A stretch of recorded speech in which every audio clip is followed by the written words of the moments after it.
Hello, 7-footers, and welcome back to another episode of Season 2. We are right here before NBA All-Star Weekend to give you guys the hottest headlines before we jump right into the field, right into the action of NBA All-Star from February 15th to It's going to be crazy down February 18th. Charlotte's going to be nuts. It's going to be insane. The Hive.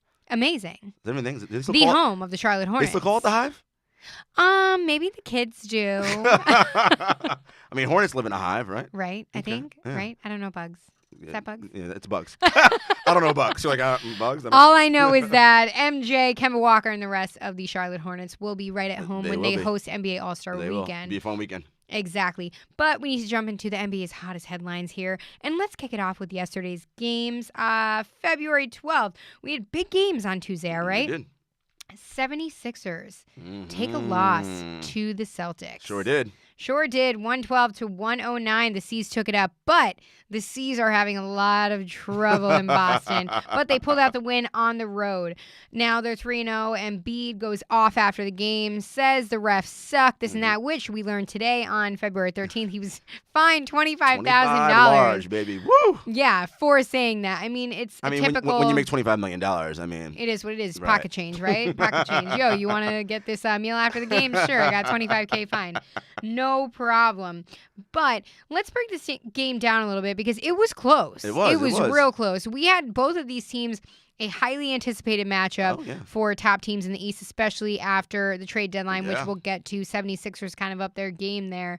Talk to me a little bit about this game, Jarod. C's pulled out the win, although they have drama in the locker room. Listen, break it down. Lots going on in Boston, but they pull out the win, right? This is a bad matchup for the 76ers for whatever reason. The 76ers' key, the sort of the fulcrum of their offense is Joel Embiid, right? As it should be. He's putting up Shaq-like numbers, 27 and 13. I mean, he's a monster. Immense improvement. But Al Horford, for whatever reason, is able to body him up and force him to catch the ball further away from the basket that he wants. I mean, Embiid took 8 or 9 threes last night. That's way too many for him. Way too many for a deep down center, yeah. Way too many. Like, look, he shoots them and he makes them on occasion, but he doesn't shoot it well enough to take 8 or 9 a game. Absolutely. He's got to score in the paint. And for whatever reason, Al uses that old man strength and that veteran savvy and guile, and he's able to frustrate Embiid. He got it done last night. And it gets into Embiid's head, and it's problematic. And Boston also, schematically and defensively, they do a good job with the 76ers. They limit Redick's open catch and shoots. They one of the best catch and shoot guys. They bump him every time he's trying to run off cuts and screens, so that delays the timing a little bit.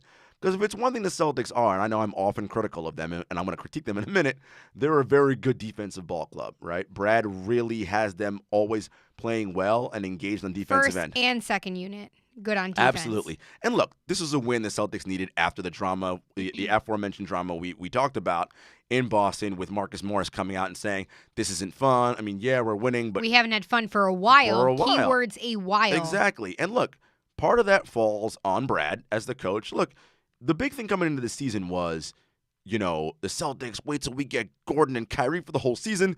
We're going to win 60-plus games with the number one team in the East, blah, blah, blah, all this stuff. We are, and I want to make this point clear. Everyone loves to say, All-Star break, halfway point of the season. No, my friends. We're at the 2/3 mark of the season. We're well past halfway.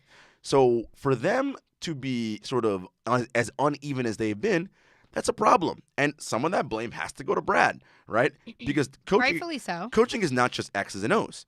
It's about management of egos and personalities in the locker room. And for whatever reason, Kyrie and his comments about the young guys got to get it together, blah, blah, blah. And Brad has not been able to mesh those two, the veterans and the young guys together. And look, the young guys, rightfully so, are saying, well, wait a minute, Kyrie. You weren't in the playoffs last year. It was me, Jason Tatum, Jaylen Brown, Marcus Smart, Terry Rozier. We got to the conference finals. We almost beat LeBron. We were 1 quarter away from going to the NBA finals. Where were you and Gordon at? Nowhere. So we don't need you telling us what to do. We got this, right? So you've got this sort of dynamic and this tug and this push and pull. And again, Brad Stevens has I was thinking of him too. I know, Brad Stevens has to be able to control that situation. And look, I'm going to put some blame on your boy Kyrie, right? Kyrie can't be calling his teammates out in the media and look, if you want to call your teammates out, that's fine. Do that in private behind closed doors. No need to call them out to the media. That's just not necessary. But Marcus Morris made a statement. We're not having fun. Guys aren't off the bench. Guys aren't celebrating, yada, yada, yada. Well, they were last night. They were taking it to the 76ers. Again, the Sixers have a lot of talent, and I think they'll be okay in the playoffs. But if I'm the Sixers, I don't want to play Boston in round one. And as it stands right now, if the playoffs were to start today, that would be the round one matchup. Now, I think it'll shift in the last 25 games or so. But this is a matchup that doesn't, for whatever reason, work well for the Sixers. And Coach Brett Brown from Philly has to take some responsibility. You now have Tobias Harris injected into that lineup. You got to figure out a way to make that offense click and work better. But not only that, they were terrible defensively last night. Well, here's the thing. The C's pulled out the W without Kyrie. Mm-hmm. He's still out for a strained, what do we have, knee? Mm-hmm. Yeah. It's the other knee, the right knee, not the left Yep. Strained knee. We're still out with that, and I think he's still out tonight against the Pistons on February 13th. But they beat them without that. So that, first of all, gives you a hit to the Sixers, number one. Yeah.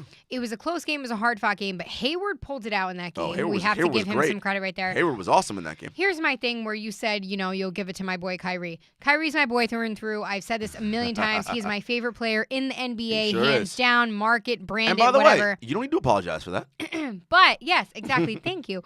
But I will say that this is where I will give it to him, too, because the minute that he set the tone to media and called out the younger players, which it's not okay. Right. Not right. okay to do that. Right. That's when he set the tone. That's when their troubles, in my opinion, started. Yeah. So Marcus Morris comes out. I would love to have been a fly on the wall after he said that, those comments about, things haven't been good for a while, this Right. and that. So clearly we're still having a chemistry issue. And we have to note that a lot of people, including myself, at the beginning of this season said, okay, let's wait for the Celtics to find their footing. We have Kyrie, we have Hayward back. Mm-hmm. Let's wait, and then you guys watch. They're going to dominate the East. Mm-hmm.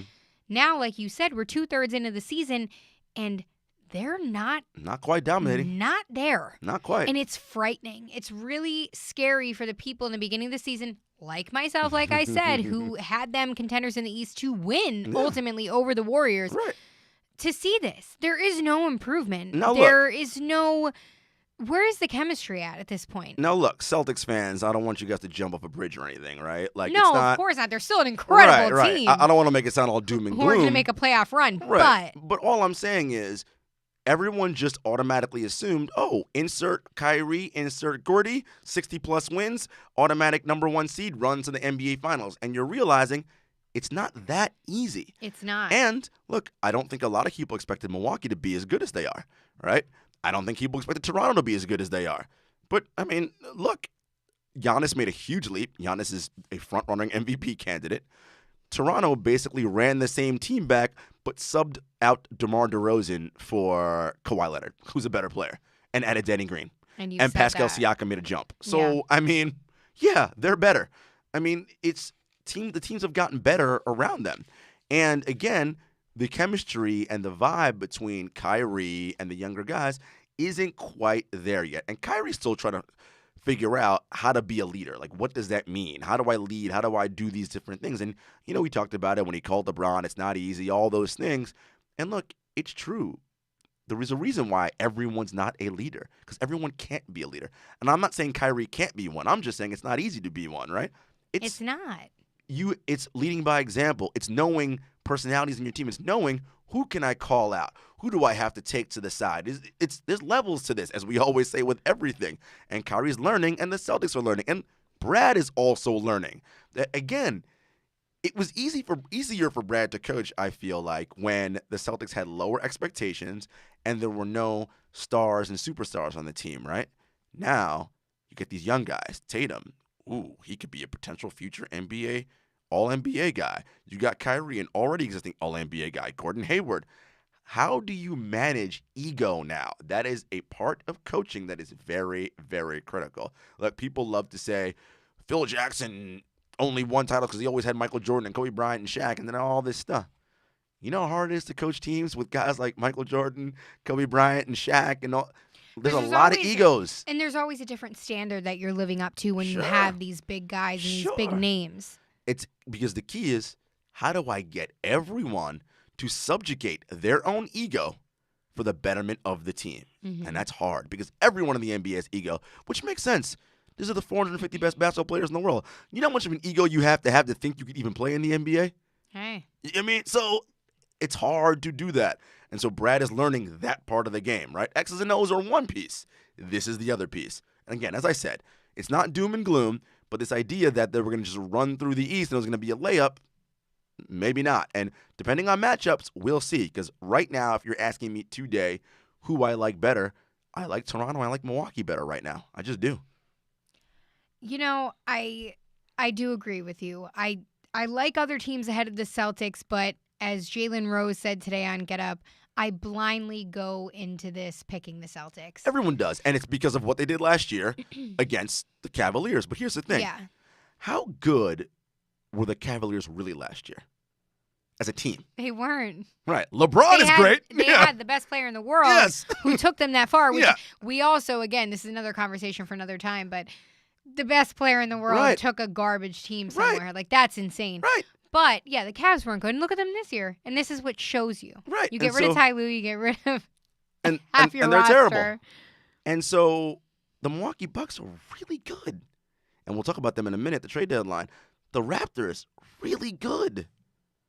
The Sixers, even though the Celtics own them in terms of matchup, they're 3-0 this season in the season series, also really good. So, listen, it ain't going to, as I said, it will not be a cakewalk. And whoever wins and comes out of the East, it'll be very difficult to beat two of those top three teams to get out. Like, it's just going to be hard, right? So if you're Milwaukee, if you have to beat Toronto and Boston, it's going to be tough. If you're Toronto and you got to beat Boston and Milwaukee, whatever the combinations are, if you're feeling you got to beat Milwaukee and Toronto, it's just going to be hard to get out of the East. And so for the first time in a while, the Eastern Conference playoffs are going to be really exciting. And let's not forget, Indiana, without without Oladipo, right? Still playing well in the top half of the playoff race. So it'll be interesting to see. Yes, the East definitely got more stacked this time around, Sure did. and we're going to see some good ball. Speaking of good ball and stacked and moving around and trades and that, let's talk about the trade deadline. Obviously, it's past. Leading up to it, tensions were high. We didn't know if AD was going to go or stay. But let's talk about this a little bit. 76ers acquire Tobias Harris. They did. The Bucks get Nico Mirotic. Huge, Great get. huge. Favorite get for you. For sure. The Raptors get Otto Porter Jr. from the Wizards. No, the not the Raptors. Didn't we say the Raptors? No. The Bulls got out. Oh, I'm sorry. All good. My notes were messed up. Yes, the Raptors Bulls. got Gasol. Sorry, my B. All good. Look at these arrows all over the place. Chicken scratch, kids. Anyway, that correction, thank you. And the Knicks cleared their cap space, which is going to be a big question mark going into summer 2019 with all the trade moves. So let's break this down a little bit. Who won? Who was mediocre? Who lost the trade deadline? And what is going to happen now on the other side of things? Well, let's stay in the Eastern Conference, right? Okay. Look, Toronto really got better, and I like what they did. Getting Marc Gasol was a big get for them, right? So they got Marc Gasol from Memphis. They sent Jonas Valanciunas, Talon Wright, C.J. Miles, and the 2024 second-round pick to Memphis. It's quite the haul. But I think Gasol is really going to help them. Right now, he's coming off the bench, playing with that bench unit, and that's really excellent because it's a big role if you can do it the right way. If you can do it the right way, and Nurse is kind of playing with it to see how it's all going to fit. Look, in some playoff series, perhaps when they play against the 76ers, if they do, and Joel Embiid, Gasol will likely start that series. But maybe every other series is going to come off the bench. Either way, I love this addition because you have a smart veteran player who knows how to turn it up come playoff time, was playoff tested, right? Because the big thing about the Raptors that we're concerned with come the playoffs is, besides Kawhi and Danny Green, who has playoff success? Like winning multiple series. No one on that team right now, Right. Which is why they're going to look to Kawhi Leonard, Danny Green, Marc Gasol, and right Marc now. Gasol for the veteran type mentality to push you through. And that'll help the younger guys like Pascal Siakam, OG Anunoby, etc. who they're going to count on to help them win games in the playoffs. Absolutely. And props to Toronto doing the whole game, incorporating Kawhi, and, playoff run. If they make it and make a substantial run, listen, good for them. Good for Nick Nurse. Good for Toronto. With all the changes, everybody was like, oh, this team's going to be a basket case because we don't know what Kawhi's like. New coach.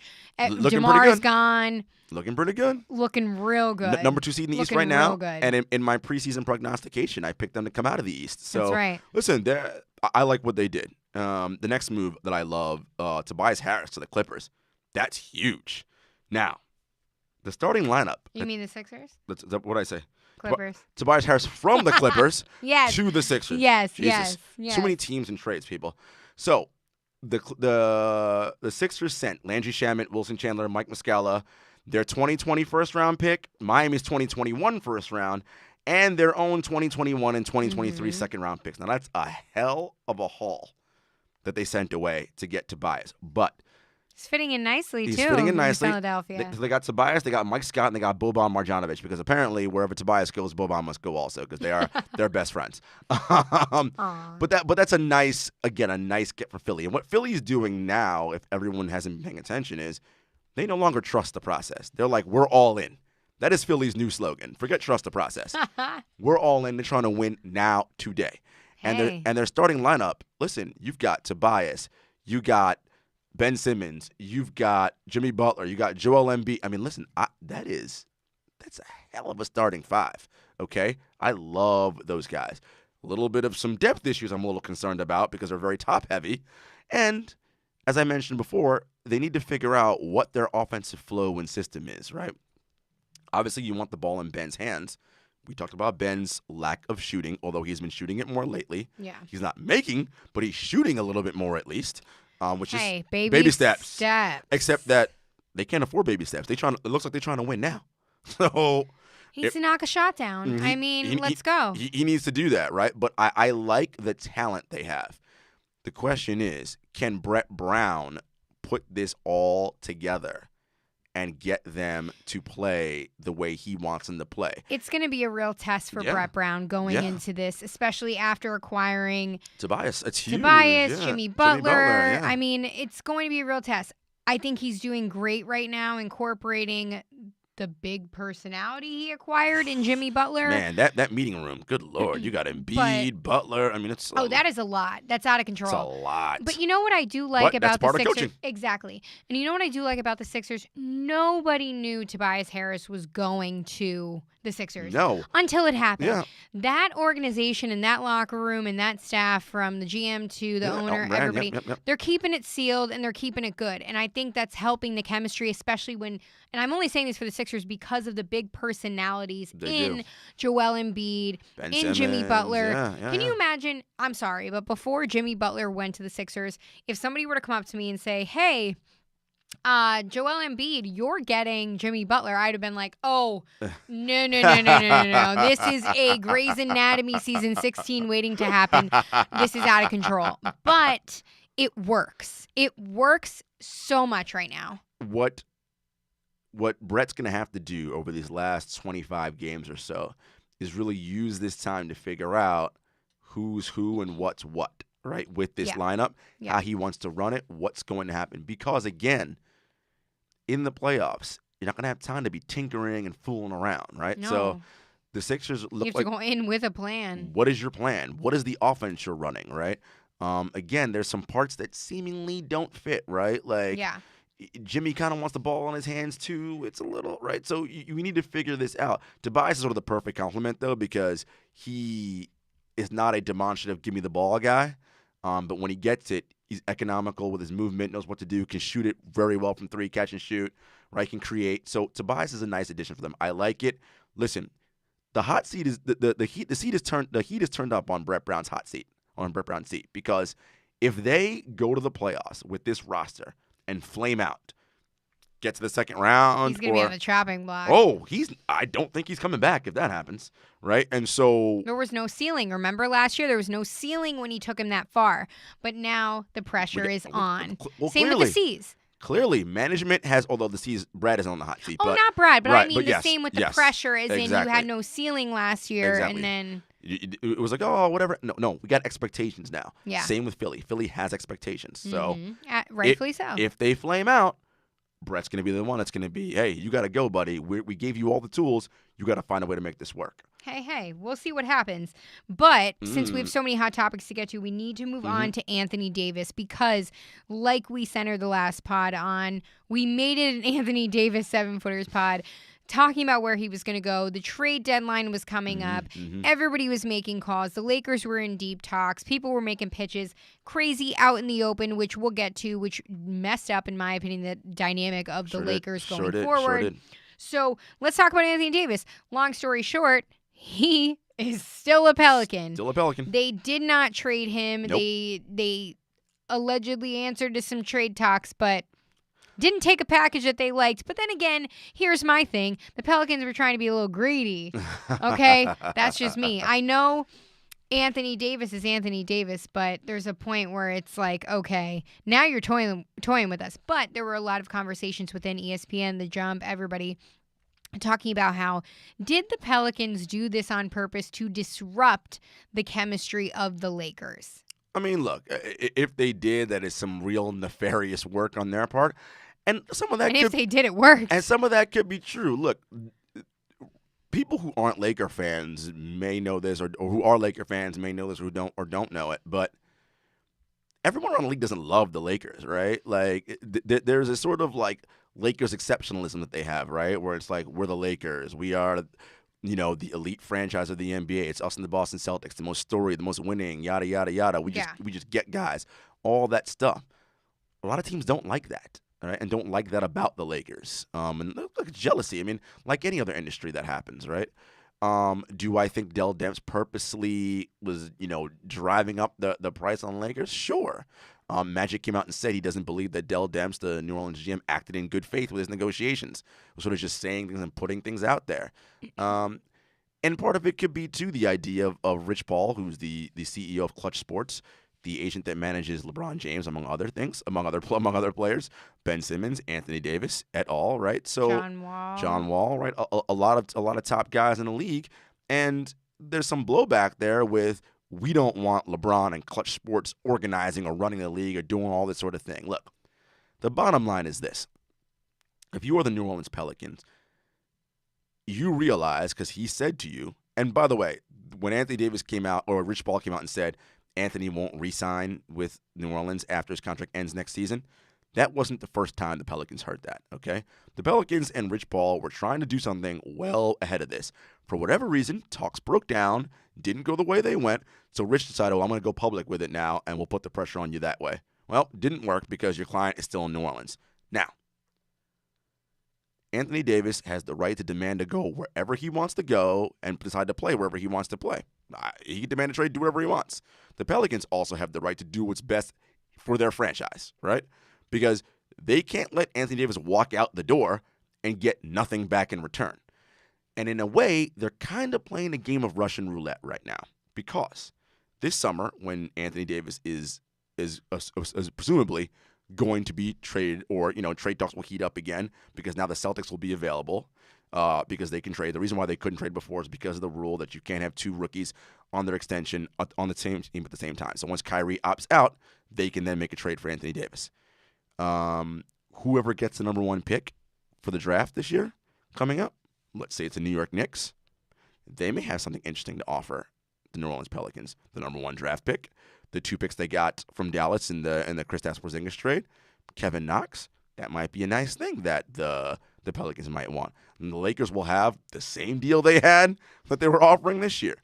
And the Pelicans will have to decide what is the best move that we want and what's going to make our franchise happy. Not so much what's going to make Anthony Davis happy. And ultimately, it won't matter because Anthony Davis has said repeatedly, I'm only re-signing with the Lakers. We'll see if that's true. Maybe he will, maybe he won't. Maybe he goes to New York with some other guys. They play well. They possibly win. He might say, you know what? I'm staying here. Who knows? That's down the road. We have no idea where that's going to be, but it'll be a very interesting summer. And right now, the Pelicans are also in a very precarious situation. The league was going to fine them because Anthony Davis wanted to play, and the Pelicans were like, no, we're not playing him. I completely agree that they should have fined them. Well, because here's the thing, from the Pelican standpoint, if Davis gets hurt playing, well, his trade value now is going to go down. People are going to be like, well, I'm not giving you all that for a hurt player. So what are you going to do, sit him for the rest of the season? That's awful. Listen, I get it, but this is what happens now when you paint yourself into this corner, right? As much as the players have control, it is limited control. Absolutely. Right? So there's only so much you can do because the player is still under contract and controlled by the team. So again, the Lakers wanted to trade for him. Dell Demps didn't because he still has control. Now, again, where he's playing Russian roulette, he needs to be very careful here because he could have been waiting for this Boston deal with Danny Ainge, and who knows what Danny was telling him behind the scenes. Oh, yeah. I'll give you this. I'll do that. Everyone's on the table.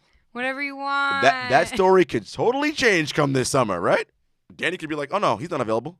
Now what? Yeah, I didn't say that. Now what? Now what you going to do? Because, again, the worst thing for the Pelicans is, okay, you keep him for another year. He's leaving at the end of that contract. And he's leaving. And if he leaves via free agency, you get nothing. Zip. No players, no draft picks. I mean, it's going to come down to who plays the smartest game. I mean, it is what it is. It really is. And, again, if I'm New Orleans and I'm Dell Demps, I would be very careful. Speaking of the Pelicans really quick, they did make a trade. They sent Nikola Mirotic to the Milwaukee Bucks. It was actually a 3-team trade involved the Detroit Pistons. So Stanley Johnson went from Detroit to New Orleans, Jason Smith, 2 second-round picks, and Thon Maker went to Detroit, and the Bucks got Niko Mirotic. I love Niko Mirotic for the Bucks. It just made them better. The Bucks play a 5-out system already with Budenholzer. Now they have a stretch 4 who's averaging 18 and 8 this season. I mean, good. And he shoots 37% from 3. Woo! Everyone knows I love Nico. Listen, Nico's your guy. That is a great trade for Milwaukee. I love how that team is looking right now. Listen, they're going to be a tough out in the playoffs. They haven't proved it yet either, right? They haven't. But they really do need to step it up, but they can. I just don't know why they haven't sooner. Because the team, it's levels, right? You don't just go straight from making the playoffs one year to winning the championship. That's not. Yes, it happens to super teams, and when things get created to do this and that, whatever, yeah. But the normal progression of the NBA is you stink, you make the playoffs the first time, you take your lumps, you get better, you add the right pieces, and you start climbing that mountain. That's generally how it works in the NBA. So Milwaukee should be ready now to make another level step up in the playoffs. Look, they, if they don't make the conference finals, it's probably going to be a disappointment for them this season, right? I mean, it should be as well as they've played all year. But again, as everyone knows, regular season and playoff basketball, very different. Opposites. Very different. So, when you have the same team game planning for you every night, they know all your sets, take you out of what you want to do, your first and secondary moves, what's your tertiary action, right? What are you going to do? So we'll see how Coach Budenholzer and Giannis and the rest of that crew do come playoff time, but I love that Nico pickup for them. I do too, and I think I definitely have a lot of faith in them. I think that they're really going to make a good playoff run. I really have a lot of confidence in them. And we were talking about before we started filming this, and I told you, a lot of people sleep on the Bucks, not you. Number 1 net rating in the league. But a lot of people do sleep on the Bucks. Well, they play in Milwaukee. It's sort of like one of those small cities that no one pays attention to. About it. But they're a great League Pass watch. As you know, we watch them on League Pass all the time. Exactly. And Giannis is a lead MVP candidate. I mean, we talked about it pre-show. There's really 3 guys in the MVP race right now. It's Giannis, it's Harden, and it's Paul George. Right now, that's really, those are your 3 MVP candidates. Yeah, Embiid's an MVP candidate, but he's, the tier below them. Yeah, there's a huge gap there. Yeah, it's those 3 guys right now. Exactly. All right, let's move on here to one of our favorite segments, What's Up? As you guys know, we ask about what is up with teams, players, individual storylines, hot topics around the league. For sure. We obviously have to begin this week's episode with what is up with the Los Angeles Lakers. Okay, the team that is supposed to have the all-star Magic Johnson behind them in their corner, Rob Pelinka, the ultimate trading aficionados, but they kind of bit the dust when it came to the Anthony Davis Pelican trade that was supposed to go down but didn't. Yeah. They offered up their entire basically the whole young roster except for LeBron and put it out there in the media for the Pelicans to basically laugh in their face and not give them anything, and Anthony Davis is still in New Orleans. So what is going on with the Los Angeles Lakers here? I mean, we obviously know and or can presume that this messed up the chemistry within that team until Rondo comes back, hits a game winner against his old C's the other night. But still, Yeah, and they got blown out Sunday night by the 76ers. Look, and then the Hawks just beat yeah, them. and I mean, got beaten in Atlanta last night. come on. Look, the Lakers. Look, imagine you work in an industry, and your name is constantly being tossed around in rumors of if it worked like that in our industry. Jenna, you kept hearing like Hollywood Life's going to send you to the Milwaukee Journal Sentinel, or they're going to send, like, and you're like, what? And no one's telling you anything, right? Your bosses aren't saying anything. It's just sort of like, but You're hear just it. like hearing you it. just hear like, is that where I'm going? That's going to kind of affect you at work every day, isn't it? Oh my gosh, yeah. Right? Your performance, your confidence, your everyday demeanor and how you act. You're going to feel some kind of way. Exactly. Right? You're not going to trust anyone around you. It's crazy. Who knows what, Right. what's happening. And especially if one of your coworkers seems to be the linchpin that decides whether you stay or whether you go. That coworker being LeBron James in these Yes. guys' cases, right? Yes. Look, and then Magic comes out and says, the media's got to stop treating these guys like babies, and they're grown men, they're professionals. Agreed. They are grown men and they're professionals. But Magic also comes from the vantage point of you were never discussed in trade talks. You're an all-time great. Exactly. Amen to that. And also, and I don't mean to be, you know me, I play the role of like the mom, Mrs. Softy over here. But that doesn't mean that these guys aren't human. And that Yeah. also doesn't mean that when you get into the NBA, the league gives you this potion that makes you, Listen. set apart from any type of rumors, trade things. R- When your job is on the line as a human being, I don't care if you're an NFL player, basketball player, the Janitor, president, whatever. Right. janitor, anything. When your job is on the line, your job is on the line, and you're not going to escape those No, feelings that anybody gets. Yeah, you feel it. And so, it was messing with these guys. 'Cause Yeah. every day they were like, am I staying? Am I going? Where am I going? Of course you're thinking about that. When you get on the court, you're like, your mind isn't totally 100% focused on this game. You're wondering, is Rob going to come over to me, or one of the coaches going to come over and say, hey, we got a plane ticket for you. You're headed to Cleveland.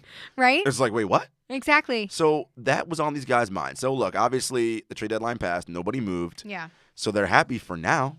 But look, there's a possibility that they could all be moving again this summer. Again, the question is, what and where, and is any of that possible? Do we think it's going to happen? And it's really about New Orleans, right? They hold the cards to determine, as you asked the question before, are they messing with the Lakers' chemistry on purpose? Well, whether they did it on purpose or not, they did a pretty good job of messing with them, Heck right? yeah. I mean, if they did win anything out of that Right. non-trade, they Right. won that. and now because of that, the Lakers are fighting an uphill battle to get back into the playoffs. They you know, are. it's going to be some tough sledding. And we all know the greatness of LeBron James, but he's 34 right now, coming off a growing injury. Listen, and he's not playing in the Eastern Conference, right, with scrub teams. This is the West now, baby, right? Like every team besides like Phoenix and like those bums in the bottom, like you're playing good basketball teams, and you're gonna have to go on a solid run to get. And I don't know if they're gonna. I really don't. Well, now he's back. He is back. The chemistry seems to be a little bit more it's on slowly track. working its way around. Lonzo's out still, so Lonzo's out that's still, but Kuzma's playing well. after I said, Rondo hit the game winner against the C's. The team celebrated together. Hopefully that was the catalyst to better days ahead. then they lose 2 games in a row. Hey, and get blown out. Again, I'm a believer in the baby steps here. But let's move on really quick with the Lakers here. What was up with this Magic tampering with Ben Simmons? Now the league came out and said they found no evidence. Right. So But so apparently Magic's hilarious because if you ask him any question, he will tell you literally everything. And I feel like Magic needs to remember that. And the thing about it is that's who Magic is, right? Magic Johnson is that person. Anybody who's come into any interaction with him, and I met him 2 years ago at the draft lottery, and he's a very charming, charismatic guy. Like, he makes you feel like $1 million. Like, you're the most important. Johnson. But that is who he is, right? And that's how he talks to everybody. It's like, oh, yeah, so Ben called me. I mean, well, he called the Lakers. It's like, oh, Magic, you're kind of putting your foot in your mouth there. Like, I don't want to be saying that like that. So, essentially, Simmons wanted to talk to Magic and find out and talk to him about what it's like to be a big player playing the guard position, right? Magic famously 6'9", right, playing the point guard position. Ben 6'10", plays point guard, right? So he's like, what can I learn from the great Magic Johnson? Magic Johnson, who at the beginning of his career, much like Ben Simmons, was not a great shooter either, but at least Magic would attempt to shoot, right? Ben now starting to take shots, but starting. He needs to do more. As of 3 days ago. Right, exactly. He needs to make some too. But be that as it may, Magic happy to tutor, and those all-time greats love connecting with the younger guys and teaching them and saying, look, man, here's how you get better in the game. Now, Elton Brand, the Sixers GM, said, yeah, so Magic and Rob Pelinka called and said, hey, can Ben, we're hearing that Ben wants to work out with Magic. Do you have a problem with that? And Elton was like, no, he can't work out with Magic, and rightfully so. He doesn't want Magic whispering into Ben's ears like, hey, man, when you come up off your rookie deal in a couple of years, maybe you don't want to take that rookie extension. Maybe you want to come over to L.A. and, play with Anthony Davis. And, Bron will be 2 years older by then. And who's really good friends with Bron? Simmons. Well, Ben Simmons. I mean, they're both repped by Rich Paul. Yes, but they still are notably very close. CEO of Clutch Sports. Yeah. Rich Paul, also LeBron's best friend. Take that as you will. So, look, the NBA, listen, this is what we love about this league. What makes it so great, right? Tampering exists literally every day. I mean, it's past the break now, the trade deadline now, so it won't matter for this season. But what you think is going to be happening at All-Star Weekend when we're down there? All kinds of tampering going to be going on. Major tampering with Woj slithering in the backgrounds of the games, just like he does at Summer League. It's going to be all kinds of tampering going on. Exactly. Players are going to be hanging out with each other at parties, being like, hey, man, how you like it up there in Portland? I mean, it's all right. Sipping a little Douce. How's Portland treating you? Really? You're coming off that contract in about a year or so. You might want to come over here and play with us. What you think? Let's take a shot. Yeah, right?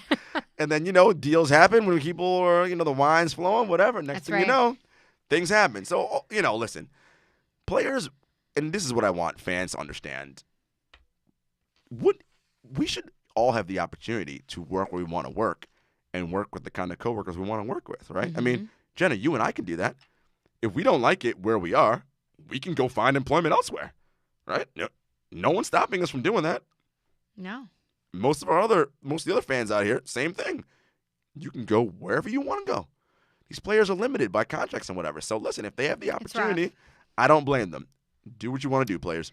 I don't either. Let's keep it flowing here, though. What is up with the New York Knicks? Very interesting topic here because, as we know, with the trade deadline, they have cleared cap space. They've gotten rid of Tim Hardaway Jr., Courtney Lee, and Kristaps Porzingis, the biggest name of the Hot Topics headlines. So. Yeah. So. The most wealthy team in basketball. Yes, worth $4 billion according to Forbes. Created even more cap space, which lets everyone believe that we're going to take in a massive what does that mean? Superstar. Two. We have space for two max superstars. I'm sorry. I meant two. Two. Okay, so tell me about this a little bit, Jarod. How much freedom and room to run wild with our imagination does this give us to think about the future of the New York Knicks? If you are a New York Knicks fan, here's the most optimistic view. First of all, let's look at what your franchise just did.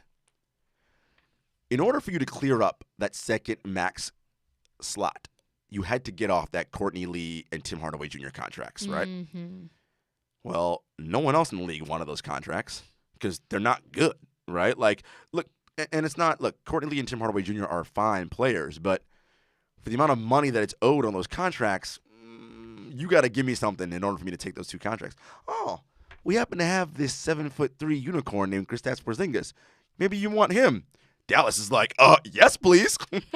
We'll take Kristaps Porzingis and pair him up with Luka Doncic. Thank you very much. You now have a 6'7" point guard and a 7'3" unicorn running the pick and roll. Good luck beating Dallas in the next several years. I mean, as Rick Carlisle and Mark Cuban said, this is the new Steve Nash and Dirk Nowitzki. They're just bigger. I mean, yeah, that's exactly what you got.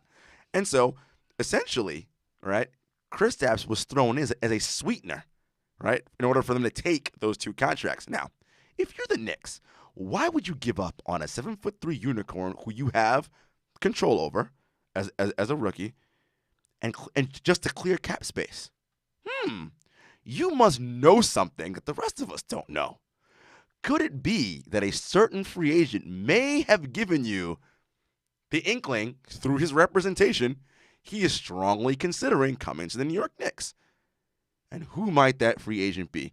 Jenna, there's a 7-foot sniper that plays in Oakland.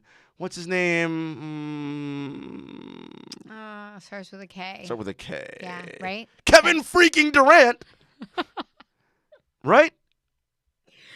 Kevin Durant, you're right. And, coincidentally, Jarod, I saw some rumors going around Twitter today that he was part of their new promo, or it was an old. Listen, he was in the background. Coincidentally, we see the 7-foot sniper's face there, and Knicks fans go wild. So, is that another inkling that he is indeed headed to the East Coast? Here's another inkling. Kevin Durant has a company called 35 Ventures. 35, of course, being the number of his jersey. Mm-hmm. 35 Ventures is his venture capital firm that manages, is an umbrella company, handles his investments. Yes. It owns 35 Media, which is his digital platform that creates all this content, Kevin Durant Foundation, etc. They just moved to brand new offices in New York City, where we are right now. Huh. Another interesting fact. Again, not saying that we know for sure, but these are some interesting connections here. A lot of red flags. Third pointing thing. Kevin Durant's agent, business partner, and best friend, Rich Kleiman, has for years talked about, I want to run the New York Knicks one day. Hey, and Rich Kleiman is also from New York. So, I'm just saying that if you're a Knicks fan, you have to imagine there's no way the Knicks decide to clear this much cap space if they didn't have some kind of inkling that Kevin Durant is strongly considering. And to get rid of the face of your franchise, And Kristaps Porzingis. Exactly right. Yes. But Jenna, Kevin Durant wouldn't come to this team by himself, because a team with no Kristaps and just Kevin Knox and Alonzo Trier and, Frank Ntilikina, that's not that great. But I did say they have spot for 2 max guys, didn't I? 2 max guys. Who else is a max guy, point guard, that Kevin Durant is very fond of, that we talked about earlier, who might not be staying in Boston after all? Oh, Kyrie Irving. Dare I say my favorite player in the NBA? Kyrie Irving, originally from West Orange, New Jersey. Right across the river. Right across the river. He can go see his dad, his sister, anytime he wants. Kyrie's often talked about playing at home and how great that would be. Come to New York, honey. Come to New York. Uh-oh, Kyrie should give him the honey. Come to New York, honey. Your girl only throws out the honey when she really needs to. When Jenna throws the honey out, look out. But wait, That's Jenna, right. There's more. I'm about to walk up out of here if we weren't filming this. There's more. So the Knicks are among the worst teams in the NBA right now. The youngest, or not the youngest, the worst and the richest. Yes. They have a very good chance of being one of the top 3 teams to finish top 3 with worst records, which means you got a chance of getting the number 1 draft pick. And who is the that? number 1 consensus Who's number 1 going? draft pick? Oh yes, Zion Williamson from Duke, who dented the ball last night. Listen, who everyone thinks is the greatest thing since sliced bread. Shout out to my boy Jamal Murphy, a blackatologist who loves Zion Williamson. Here's something interesting. What if the Knicks said to the New Orleans Pelicans this summer, hey, here he goes. We'll give you the number 1 draft pick, which is going to be Zion Williamson, Kevin Knox, right, the Knicks rookie who they drafted last year, and the 2 picks we got from the Dallas Mavericks in the Kristaps Porzingis trade, the 2 number 1 draft picks, first-round draft picks. Would that be a deal you would be interested in if you are is up here the New Orleans Pelicans? With your girl's emotions. I'm just saying. So I have just now told you that Kevin Durant, Kyrie Irving, and Anthony Davis are coming to the New York Knicks. I am just about done with Now, you. look, the likelihood of that all that happening, there's a lot of ifs and all that in there. But I'm just saying. Yeah. This is how these things work in the league, right? It's like where there's smoke, there's always fire. Oh. And so that's where that is. Moving on. That is where that is. Thank you. Let's move on before your girl has a few panic attacks over here. Let's move on to what is up with the Warriors. Okay, we take the W 115-108 over the Utah Jazz. Yep, last night. Last nice night on Tuesday, February 12th. Okay.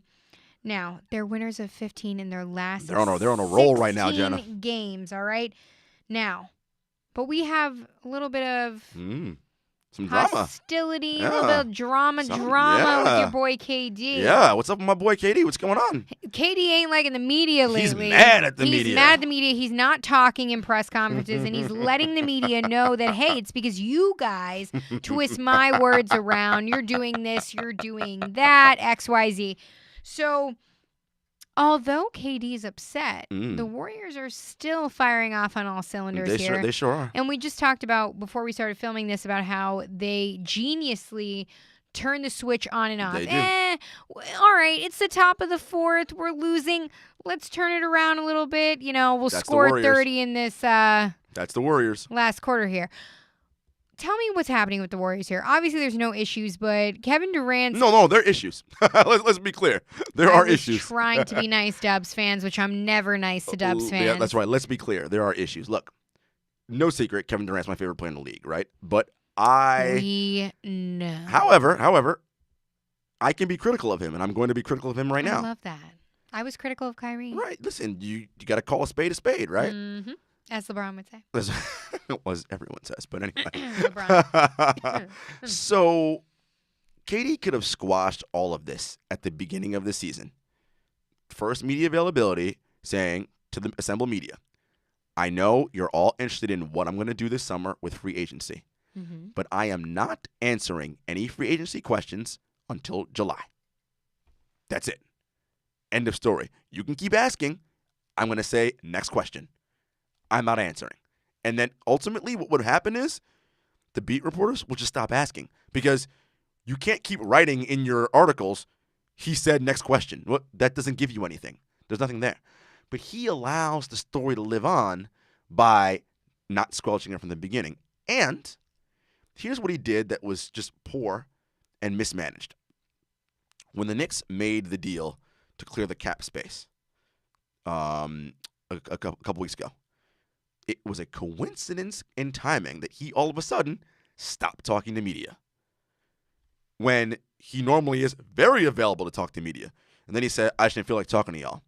Okay, but you have to be smart. You're smart enough, Kevin, to know they're going to assume and put dots together that, this is strange. Ever since the Knicks, a team he's been rumored to be going to long before this season, the Knicks cleared 2 max salary spots. One of them theoretically took, and the Knicks have made no secret they're going to go after him in free agency. You now stop talking to the media. Dude, you can't do that because we're going to put 2 and 2 together and say, I wonder why that is. Number one. Number two, Ethan Strauss of The Athletic wrote an article about Kevin Durant and his impending free agency decision this summer. And Kevin took umbrage with Ethan and called Ethan out by name and said, you got to grow up and stop asking my teammates this question every day. You're getting the fans all riled up, getting my coaches all riled up, getting the teammates all riled up. Listen, you are the first, second, third best player in the world. Where you are going in free agency is a story, whether you like it or not. That's just the fact of the matter. Again, you could have stopped all this beginning of the season saying, I am not talking about free agency. Right? You do that then, over. You duck the media for 9 consecutive days. And Ethan, who is a Warriors beat reporter, is plugged into the Warriors. He talks to everybody in Oakland. The GM, the assistant GM, coaches, assistant coaches. And it's noted around the Warriors organization, they are worried about Kevin Durant leaving this summer. It's no secret. They're worried that he's going to leave. Yeah, of course. Well, look, and you not talking, my friend, throws gasoline on that fire. Right? And you come out, I don't know who traded Porzingis. I don't know what's... Listen, all you have to say it again, I am not answering free agent questions. And then he says, I just want to come here and play basketball. Why can't we just talk about that? That's not how this works, dude. No. It just doesn't. Not for him. Not for anyway. you. It doesn't work that way. Listen, I am often critical of my fellow colleagues and the way we pry into these guys' lives. But look, this is the business that we and you have chosen, right? And when you are that good, that's the reality of it. People want to know where you're going. They just do. Exactly. It's interesting and it's newsworthy, and people want to know, hey, you're one of the greatest basketball players of all time. You might go to the Knicks. That's a huge story. People want to know that. Now, I get his frustration. He wants to be able to control the narrative in his own time. And again, you could have done that at the beginning of the year if you said X, Y, and Z. Look, someone who I'm often very critical of is Russell Westbrook, right, and the way he handles the media. However, Russ does a great job because when Russ doesn't like a question, he'll either just straight up ignore you and not even respond, or tell you, or say, that's a dumb question. That's Next. it. I'm over it. Yeah. And guess what? You can't now fabricate or make things up now because he's not adding fuel to the fire. And you can't keep asking. But when you duck the media for 9 consecutive days, then you come out and you go on a rant and you call people out. That's not how this works. All you're doing is throwing gasoline on this fire. And look, I said to you at the beginning of the season, 50-50 shot that he's either going or staying. Now, 80-20. He's out. 80-20. That's what I'm thinking. I completely agree. And again, part of journalism is also connecting the dots, right? It's reading between the lines, reading body language and seeing what's there and what's not there. And you can see it all. Look, for Kevin, and part of the Ethan story that he didn't like was the fact that he thought when he won Finals MVP, outplayed LeBron in that first Finals, that he would all of a sudden be considered with LeBron the best player in the league. And that didn't happen. And that bothers him, right? And listen, it's okay. You should want to be the best player in the league and the world. Anybody at that level should think that. But when that got out, I think that is what got him. And for him, listen, LeBron is his measuring stick. That's who he's always comparing himself to. Look, they're gonna win their third title likely this year. He does that, he's out. Because now he's like, okay, I gotta go somewhere now for my own team. Or actually have to work a little bit differently. Work differently, right? Do it myself, right? Yep. In terms of like not myself, but be the lead guy. Yes. And bring other guys along. And then now maybe I'll get the validation. Because that's what he's seeking is the validation. Exactly. And that's the thing that we have not seen out of Kevin Durant. As good as he is, and this is where, he's not my favorite player, but I won't knock him. He is one of the best players I have ever seen play basketball. For sure. But we have not seen him take a team by the reins, go through adversity a little bit. Yeah, we saw it with the Thunder and this and that. But no, I want to see Kevin Durant in situations where it's him. It's just him taking this team and leading this team and really putting his body and sacrificing everything and putting it on the line. Well, you and my other journalist colleagues agree the same way. I see it differently because to me, of course you do. Well, he's a 2-time Finals MVP, so I mean, he did take a team and win 2 championships. I get it, and that's incredible. But you also had 2 of the best shooters on your team. True. In Steph Curry and Klay Thompson. But let's say he goes to New York and he has Kyrie and Anthony Davis, and they win. What are you going to say? He had Anthony Davis and Kyrie Irving. No one wins titles by themselves. I get what you're saying. I get that. But we're also seeing a dynasty that's been taking chips for years. So let's go somewhere else and create a new narrative, start a new story. And that's what I think it is. Bring AD with you or bring whoever. We want to see something different. And that's what I think it is. I think for everybody else, even though he will create a super team in New York, for everyone else but me, because you guys, your argument is it's false. Because, oh my gosh! No, but it is because everyone's issue is he joined an existing super team. Okay, but fine, he's going to create another super team. Yeah, but he created it. What difference does it make? It's still a super team. It's irrelevant. He's the 2-time Finals MVP, which means he was the best player on 2 consecutive title teams. That's what that means. We get it. We get it. That's what that means. Oh, my gosh. But I get it. You guys all have this narrative in your head that, no, he's got to do it by... Okay, fine. No. That's okay. It's not that he has to do it by himself. He just needs to do it in a different space. Yes, because, this environment, this home was already built for him when he got to Golden State. I want to see him go to somewhere else and build the home himself. I love it. I'm done with this argument. We actually full-fledged argued a little bit. You guys and your faulty math. I love it. I'm done with you. Don't even talk to me. He's going to win 3 titles in Golden State. Unfortunately, I have to talk to you to finish this. He's going to win 3 titles in Golden State, yet if he wins 1 in New York, that's going to be worth 6 magically. It's hilarious to me. Hilarious. Anyway, continue. Whatever. I need to move on. Move on. Because my literal sweat is pouring down down my back because of See, you. guys, we do actually fight. I know you often don't see us fight on. This is actually like one of the most we do. real Listen. tips we've We had. just talk about. We keep it real. And of course, it had to do with Kevin Durant. Listen, it's okay. All Y'all, right. y'all hating all time, great. It's fine. I get it. Whatever. Anyway, what is up Yeah.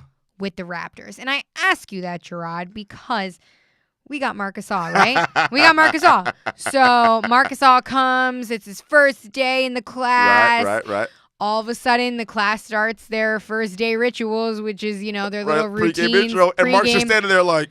Mark's standing there like, yo, what are you guys doing? You didn't tell your guy about the homework that I had to have prepared for the first day? Standing there clueless, hysterical. Oh, it was so funny. But it was funny. Real nice addition to that team, though. Mark had no idea. It was funny. Come on, you guys. You gotta let the new kid know about the homework, man. Exactly. So he can practice his moves. I mean, he failed that first test because y'all didn't tell him about what was up. Y'all didn't tell him he had homework. Exactly. His face, everybody's doing their little handshakes. He's like, oh, let me just bump it myself. Boom. You see him looking there. He's sort of like. It's like, how you doing? What are they doing? I'm just going to sit in here and blend into my new threads. It was great. You got to do what you got to do. But that was a really quick mention because it was hysterical. Now we got to move on to really what is up. And we're not going to ask what is up with John Wall. We're going to ask what is up with the future of John Wall because he comes off of the Achilles injury. He slips and falls in his home, ruptures his Achilles, has a successful surgery on Tuesday.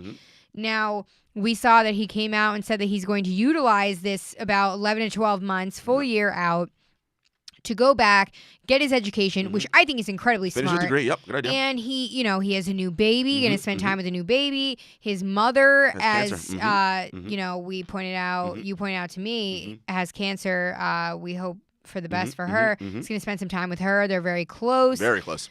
John Wall's really coming out and saying that he's going to utilize this time off, to focus more on himself and other things outside of basketball. But I really do hope, he stays on track with his game and his progression through, therapy and everything like that. But just super unfortunate for John Wall, who just signed a monster contract, face of the Wizards, going to be out for a year, and the Wizards aren't doing great way it is. It's tough, and it's just tough. We all clown the Wizards, and but you don't wish no. We don't wish anything negative. No. Look, we always talk about that John Wall contract being an albatross, and it's just because it is, because facts, it just is. But that aside, we don't wish anything ill on any player, and so look, we hope John uses this time to get himself healed and right, spend some time with his mom, spend time with his new baby, get his education, and also reassess and figure out, okay, going in now to this sort of second stint of my career, the second part of my career. What, he's 28? Right. What is it that I want this to look like now? Yeah. How do I want to maybe change the way I play as a player? How do I figure out a way to get the Wizards back to where I think and know we can be the best type of player I can be, right? And so that's what I'm hoping happens to John. Because, look, again, everyone and fans love to get on him and tease him about this and the wake and all this stuff. Look, these guys are human, right? These are real things that he's dealing with, real life issues. And in many ways, basketball is secondary. I know everyone looks at the contracts and the money and, they're so rich, whatever. Doesn't mean they don't have problems. Like, it just exactly. Money doesn't erase every problem that you have, right? And so I hope that, John's mom, goes into remission and things go well for her. I hope he really gets a chance to bond with this baby and really, again, completes his rehab and, again, figures out from a basketball standpoint, what is it that he wants to accomplish and do in the second part of his career. I completely agree. I really do hope that he comes out of this a different man after dealing with the mental aspect and the mental weight of all of this, with his mother, the injury, the rehab. It is a lot to take on. And then you hear, as a human being, hey, a lot of these guys haven't come back from this injury whatsoever, or even half of the player that they were. It's so tough. There's that kind of weight too. The Achilles is tough. The Achilles is tough, and I really do hope the best for him. I hope he comes out of this. And you know what? Also, to revert back to, the comment saying everything happens for a reason. His mom is sick, and he does have a new baby. So maybe this happened at the right time that he needed to do this and spend time in other places. The key here is how he's going to handle all this and use this as an opportunity, right? Yeah. And I think that's what we're hoping that John does. Yeah. And that ends up all the hot topics for us. We just have a quick couple notes here to close out on. We have to acknowledge that the Miami Heat will retire the legendary Big Three, Chris Bosh's number one jersey on March 26th. All right. Let's all stay tuned for that. It's going to be a special moment. And, that man gave his all to the game. And we have to note that Isaiah Thomas, February 13th on a Wednesday he's back. Yes, Wednesday. Oh my gosh, I lost track of my days. He is back. Nuggets versus tonight. Kings. Nuggets and Kings tonight. 11 months after hip surgery. I mean, it's hip surgery, so everybody needs to big moment.